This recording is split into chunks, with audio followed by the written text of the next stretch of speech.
David Curtis, tú has estado involucrado en movimientos radicales en los Estados Unidos.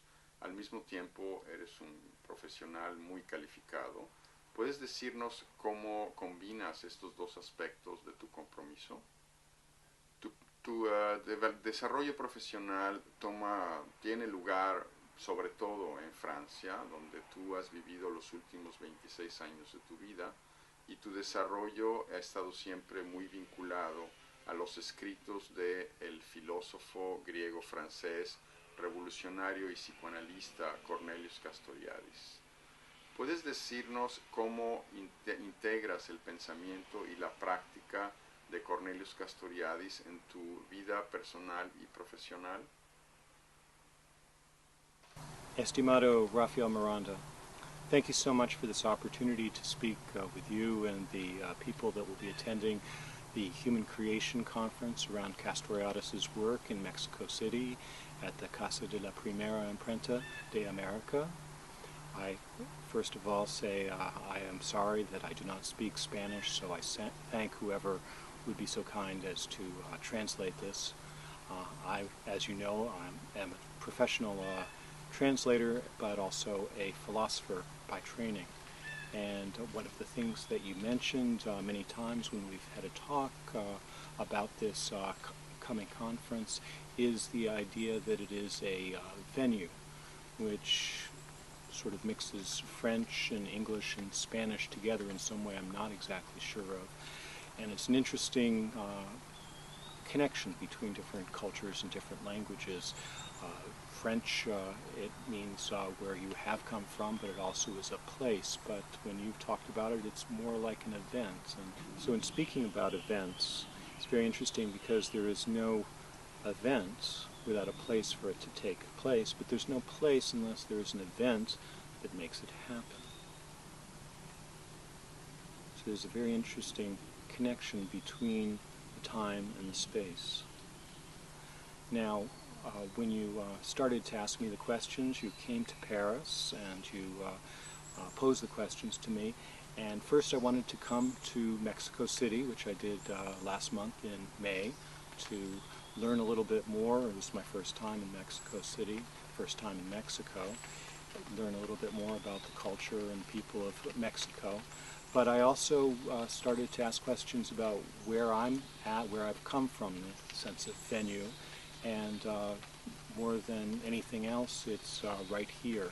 It's where Thoreau built his house in 1845. He lived here for 2 years. This is the house behind, and this is a place that has been created by hundreds, if not thousands, of people who have brought stones to this cairn and created a place, a venue, and events that testifies to their interest and how they've been moved by Thoreau's work. Now, there is an interesting connection between Henry David Thoreau and Mexico, in that when he lived here, as he said, I went to the woods because I wished to live deliberately, to front only the essential facts of life, and see if I could not learn what it had to teach, and not, when I came to die, to discover that I had not lived.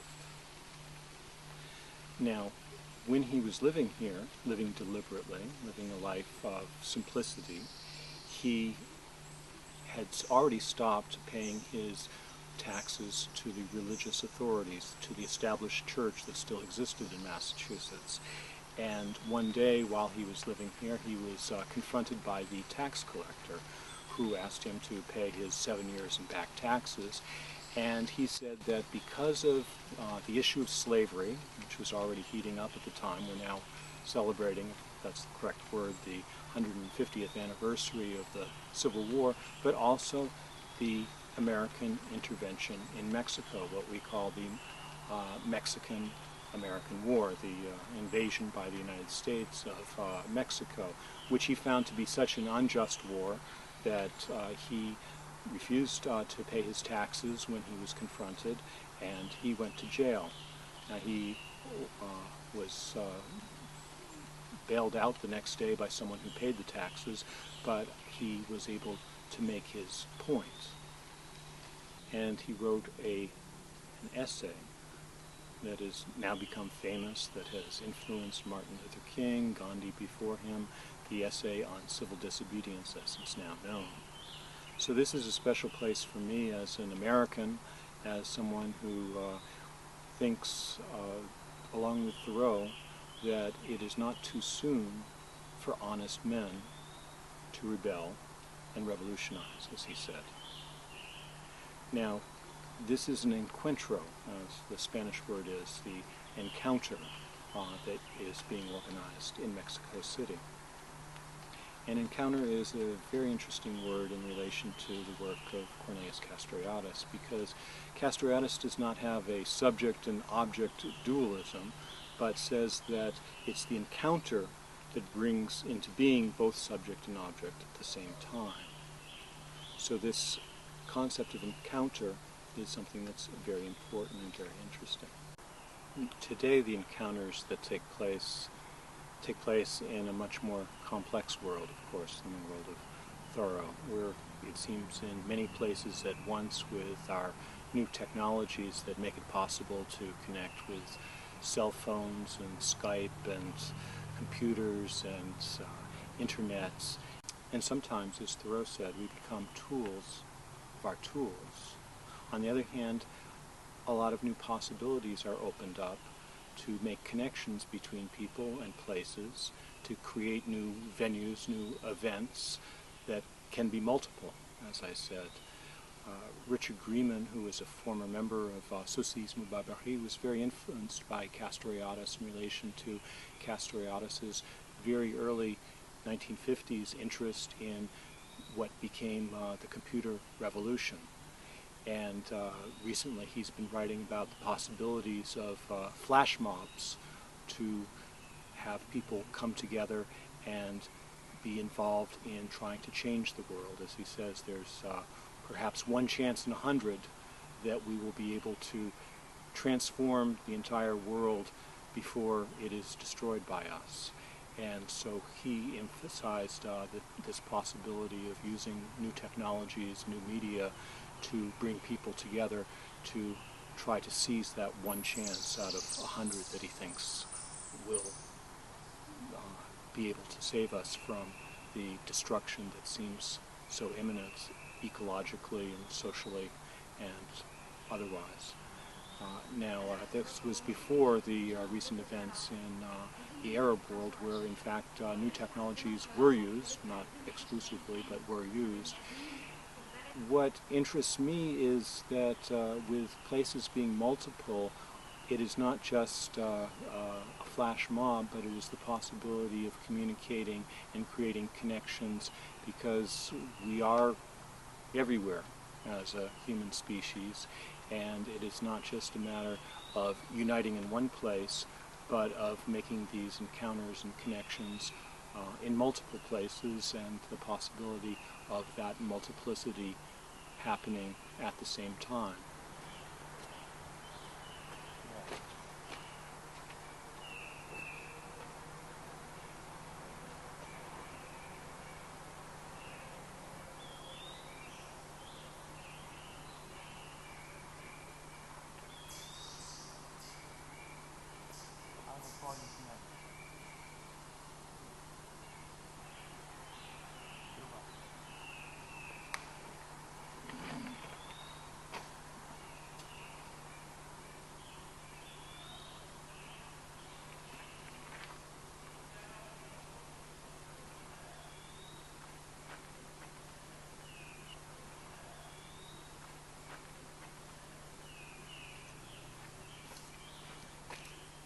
I'm a docent at the Old Manse. I have Parkinson's, and this is part of my healing. Wonderful. Coming down here. I'm sorry to get in your way in the middle of doing what you're doing. You are just the perfect thing that I needed. In Castoriadis' major work, The Imaginary Institution of Society, in the very last paragraphs, he speaks of thoughtful doing, le faire pensant, which he contrasts with the non-place of ensemblistic identitary logic, that is, the usual logic of sets where everything is separated. And he, as he says, he calls this a non-place. contrasting that with thoughtful doing, the possibility of being deliberate, as Thoreau said, in relation to our daily lives. New technologies create the possibility of being in multiple places at the same time, of making connections among people, of creating new ways of organizing, so that it is not just the major events, revolutions in the sense of people coming together in one place and making a change, but also of a continuing process of making changes everywhere at the same time and being able to communicate those changes, those different ways of thinking, those new ways of organizing with other people who would also be part of that process around the world. So, what if we were able to make it the normal part of our everyday life that we were working to effect change, communicating with others that change, and making that change happen everywhere at once? That is, creating what Castoriadis referred to fleetingly as a world society, a society that would be working for its own transformation, using technologies, of course, but also creating the articulations among people and events and organizations such that a radical democratic project would be possible on the world level. Technologies that we have today in some ways make that possible. In some ways those technologies remain to be invented. Thoughtful doing or living deliberately fits well with the idea of encuentro as the creation of venues, of events, of places that are consciously created, that are not just something that has happened, but that something is something that we deliberately participate in and work toward the transformation of. What Castoriadis sought was the idea of a self-articulation of society at all levels and all people participating in that self-transformation, that self-realization of society, its imaginary institution.